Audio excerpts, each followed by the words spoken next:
ஓம் ஸ்ரீ குருப்பியோ நம. ஓம் கம் கணபதையே நம. நம்ம ஸ்ரீநிகேதன் வலைதளம் வாயிலாக முருகப்பெருமானுடைய சாஸ்திரநாமத்திலிருந்து தினம் ஒரு நாமாவளி செஞ்சுருக்கோம். இன்றைய தினம் 723வது நாமாவளியாக ஓம் ரணப்பிரியாய நமஹ. முருகப்பெருமான யுத்தம் செய்வதில் விருப்பம் உள்ளவருக்கு நமஸ்காரம் அப்படின்னு வர்ணிக்கிறது. ரணஹா அப்படின்னா சண்டை, போர், இதுக்கெல்லாம் ரணஹா அப்படின்ற அர்த்தத்தை கொடுக்கும். அப்போ சண்டையில் பிரியமுள்ளவராக இருக்கார் அப்படின்னு அர்த்தம். ஏன்னா இறைவன் அவதாரமே யுத்தத்துக்காக தான் அவதாரமே பண்ணுறார். இந்திராதி தேவர்கள் எல்லாம் சுவாமிகிட்ட வந்து சூரபத்மகிட்ட இவ்வளோ துன்பத்தை அடைஞ்சுட்டுருக்கோம், நீங்கள் வர வேண்டும், வந்து எங்களுக்கு ஆனால் உதவி செய்ய வேணும்னு கூப்பிட்றதுக்கு கூச்சமாக இருந்தது. ஏன்னா சிவன் நிந்தனை பண்ண இடத்துல தட்ச யாகத்தில் கலந்துன்ற பாபத்துக்காகத்தான் தண்டனை அனுபவிச்சுட்டுருக்கா. இப்போ சுவாமியை கூப்பிட்றதுக்கு அவளுக்கு கூச்சமாக இருந்ததால் தங்களுக்கு நிகரான குழந்தையை கொடுங்க அப்படின்றார். இறைவனுக்கு நிகர் இறைவன் தான். அப்போ இறைவனே நெற்றி பிழம்பாக வெளிப்பட்டு குமார பரமேஸ்வரனாக வெளிப்பட்டார். அப்போ குமார பரமேஸ்வரனாக உதித்து அந்த தேவர்களுடைய பயத்தை எல்லாம் போக்கினார், யுத்தம் செய்து அசுர சக்திகளை அடக்கினார். அப்போ அவருக்கு அது மேலே பிரியம் இல்லாமல் இருக்குமா? அவர் பிரியமாக இருக்கார்.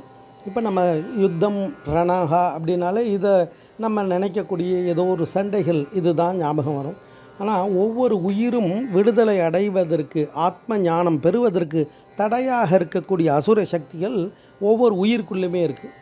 அதை தான் நம்ம 6 பகைவர்கள் அப்படின்னு சொல்கிறது. அதாவது காமக்ரோத லோப மோக மதம் ஆச்சரியம். வள்ளலார் அழகாக அதனால தான் சொல்லுவார், காம உட்பகைவனும் கோபவியும் கொடியனும் அப்படின்வார். இந்த 6 பகைவர்களும் என்னை பற்றிடாமல் அருள்வாயின்னு கேட்பார். அடக்கம் அமரர் உய்க்கும் அடங்காமை 6 இருள் உய்த்து விடும்ன்றார். அப்போ இந்த அசுர சக்திகளெல்லாம் நம்மக்கிட்டே இருக்குது. அதையும் நம்ம யுத்தத்தில் ஜெயிக்கணும். அதுக்கு துணை புரிபவர், அதை அழிப்பதற்கு பிரியமாக இருப்பவர் குமார பரமேஸ்வரன். அப்போ அந்த காமாதி சக்திகள் எல்லாம் வலி இழக்கும் பொழுது நல்ல சக்தி வலு உண்டாகும். அப்போ இந்த ஜீவன் சிவனாகும். அந்த பாக்கியத்தை கொடுக்கக்கூடியவர். அதனுடைய ரகசியத்தை திருப்புகழ்லன்னு அழகாக வர்ணிப்பார்.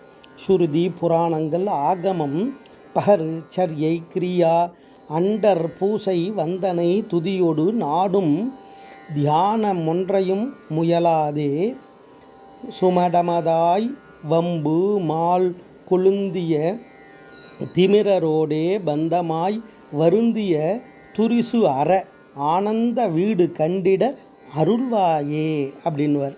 அப்போ இந்த அசுர சக்திகளையெல்லாம் அழிக்கும் பொழுது நல்ல சக்திகள் தானாக வெளிப்பட்டு நமக்கு தியானம் கைகூடும்.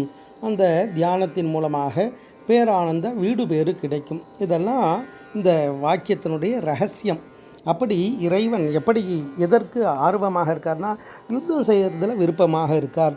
அந்த யுத்தம்னாலே 2 பேருக்கு நடக்கிறது தான் யுத்தம்னு பேர்.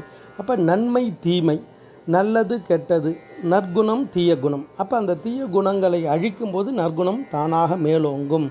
அந்த யுத்தம் செய்வதில் விருப்பமுடையவராக இருந்து சிஷ்யர்களுக்கும் அந்த பாக்கியத்தை கொடுப்பவர் அப்படின்னு அர்த்தம். ஓம் ரணப்பிரியாய நமஹ. ஸ்ரீ குருப்பியோ நமஹ. ஓம் சும் சுப்பிரமணியாய நமஹ.